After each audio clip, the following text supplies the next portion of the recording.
So what's up? Magandang umaga sa inyong lahat mga kamanok. So once again, Linyada ng Mamay. Okay, so nandito ulit ako upang mag-share sa inyo ng ilang mga kaalaman, ilang mga tips tungkol sa pagmamanok.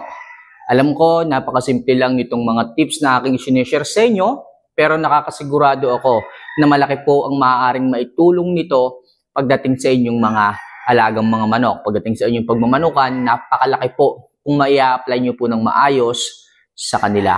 So mga kamanok, ngayon po ay bibigyan ko lang kayo ng konting update about sa ating mga alagang mga manok. Kasi meron tayong mga kamanok dyan, mga subscribers, mga viewers, mga commentators na nagtatanong, Idol, update naman dito sa alaga mo. Ito kasi yung napanood ko nung previous month. Ito kasi yung nakita ko sa video mo last month. Pwede ba akong i-update sa mga katawan nito, sa status nito, kung healthy na ba siya ngayon, ano na bang nangyari, okay, nag-abroad ba to, o lumaki, o naging maayos. So sige po mga kamanok, isa-isa po natin yung i-update sa inyo mga kamanok. Okay, so ngayon po ay may hawak akong SBR, ito yung ating mga blocks, and gusto ko lang po kayo i-update. So mga kamanok, naalala nyo po ba yung ating blocks na late maturing dati? Yung sabi ko sa inyo na 1 year old na siya, pero hanggang nung mga time na yon, nung nasa video natin, hindi talaga siya magbinata, okay? Hindi po talaga buo ang loob niya. So ngayon, ito nga po, lagi ko po sinasabi sa inyo, alagaan nyo po ng maayos, inyo pong bigyan ng pansin, inyo pong bigyan ng antibiotic kung may mga sakit o ano, basta lagi nyo pong aalagaan. Kahit yan ay late maturing pa, alagaan nyo lang, darating din po yung time para sa kanila. So ngayon, papakita ko po sa inyo ang update sa ating blocks. Sa ating blocks na inalagaan noon, okay? So ito po siya ngayon. Ayan. So ito na po siya mga kamanok, binatang-binataan na po siya. Ang laking manok, ang ganda, bulto ang katawan, okay? At talagang pulang-pula ang kanyang mukha.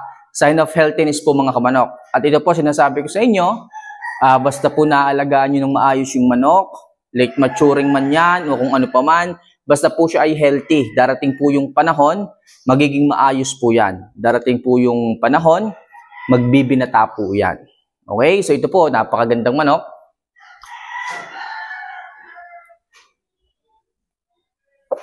Bulto ang katawan.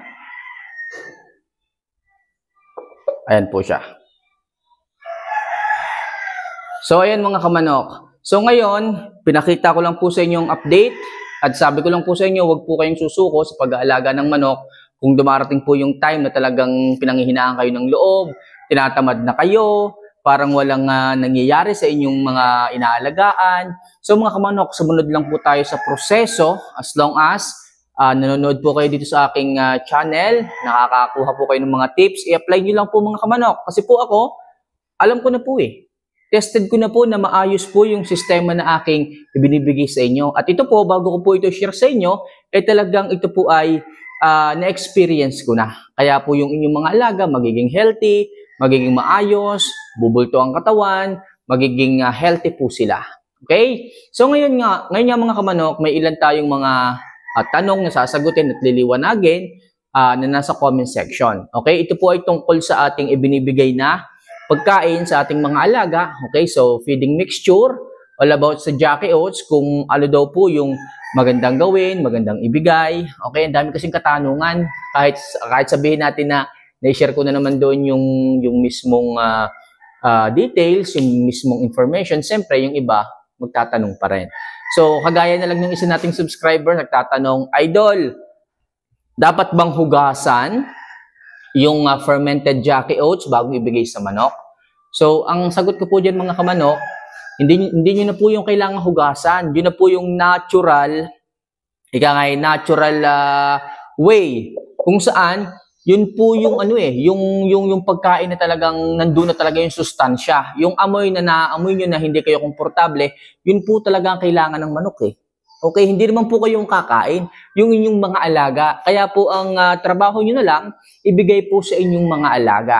Ibigay nyo yung tamang ratio, ibigay nyo yung tamang dami, at hayaan nyo after a month, makikita nyo po yung resulta sa katawan ng inyong mga alaga. Ang inyong mga alaga ay mapupulang mukha, bulto ang katawan, walang taba, maganda ang buto, okay? At the same time, hindi po kaagad dinadapuan ng sakit. Yan po ang napakagandang naitutulong ng fermented Jackie Oats. Bakit po? Natural vitamins po ito eh. Hindi po ito yung vitamin ang nakukuha sa mga suplemento. Hindi po ito yung mga vitamin ang nakukuha through injectable supplements. Ito po ay natural nutrients from the grains. If ine-ferment po natin, natural fermentation ang ginagawa at natural din po ang assimilation ng nutrients sa katawan ng ating mga alaga. Kaya po napakaganda ng build ng katawan ng ating mga manok. Kaya po mga kamanok, wag na wag niyo pong huhugasan ang fermented Jackie Oats bago niyo po ibigay. Sapagkat inaalis niyo po yung extra nutrients na dapat ay makukuha pa ng inyong mga manok mula sa inyong binuro, mula sa inyong i-ferment na Jackie Oats. Okay? Atin nga po yung pinapatagal pa eh. Binuburo pa talaga natin yan para lamang mas tumaas, mas dumami, at mas maging maganda sa katawan ng manok yung fermentation ng Jackie Oats na yan. Kaya po kung inyo pong huhugasan yan, isipin nyo na lang, ano pong mangyayari? Inaalis nyo po yung additional nutrients mula dyan sa Jackie Oats. Okay? So, yun po mga kamanok. No need na hugasan, no need na banlawan, o no need na ibabad sa tubig. Okay? So, sana nasagot ko po yung katanungan ng isa nating subscribers. So, next. Idol, nangingitim kasi yung ibabaw ng fermented Jackie Oats ko. Tatapon ko na ba yon?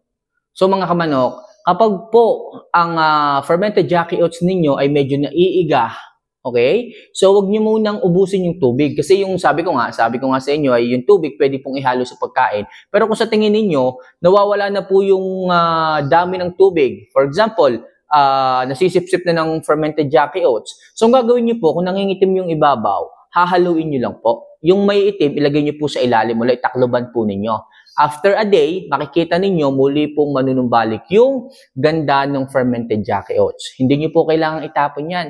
Ilagay nyo lang po sa ilalim, haluin nyo lang po mga kamanok, and after a day, makikita nyo, babalik po yung ganda, yung itsura ng fermented Jackie Oats. Okay, ganun lang po araw-araw. O kaya naman po pwedeng every meal o every magbibigay kayo ng pagkain, haluin nyo po yung fermented Jackie Oats. Hanggang sa lumabas ulit yung kanyang tubig. Hanggang sa lumabas ulit yung fermented juice na nandun, yung tubig. Juice kasi ang tawag dun eh. So, yun po mga kamanok. Okay, sana nasagot ko Huwag nyo pong itatapon yung may itim na oats sa ibabaw. Instead, haluin nyo lang po yun. Okay?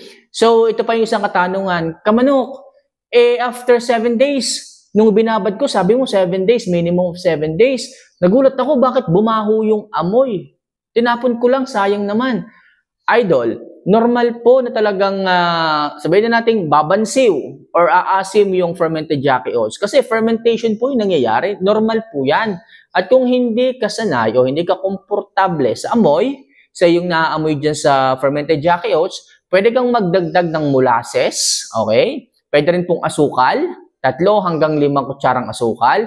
Pwede rin pong suka ang inyong ilagay. So, maaalis po niyan yung inyong naaamoy mula doon sa fermented Jackie Oats. Ganun lang po kasimple. Sa akin lang mga kamamay, after nyong malaman kung ano yung benepisyo nito sa katawan ng manok, hindi nyo na, sigurado ako, hindi nyo na maiisip pa yung amoy, yung nangyari niya sa fermented Jackie Oats ninyo, kung hindi naging maayos yung tubig, hindi nyo na maiisip yan kapag nalaman nyo, nakita nyo, na feel po ninyo yung ganda ng naitutulong nito sa katawan ng ating mga manok. Kung ito nga pong hawak ko mga kamanok okay, 1 taon ko po itong inilagaan, wala talaga akong makitang improvement. Okay, basta siya, healthy lang siya. Pero yung makikita mong ganda ng manok, yung tindig ng manok, okay, wala po. Wala po talaga, hindi pa siya nagbibinata Pero nung nagbinata siya, sobrang tuwa ko. Pero expected ko naman talaga na darating talaga sa point or doon sa pangyayari na magiging maayos siya, gaganda siya, okay, magiging maayos siya. Okay, so expected ko na yan. Panahon lang talagang hihintayin natin kasi yun nga ang iba, yun nga lang ibang nating mga kamanok, hindi talaga sila hindi talaga sila marunong maghintay. So, after, sabihin natin 3 months, okay, 3 months or 5 months after ng, ika nga ay, ano ba, 1 taon na yung kanilang mga manok, after 5 months pa or 3 months, pagka talagang hindi naging buo yung loob, inaalis na po nila, which is hindi po yung tama. Okay? Para sa akin, alagaan mo lang siya ng alagaan. Pag dumating talaga siya sa edad na talagang yun na talaga yung kanyang time, magsha-shine po talaga siya.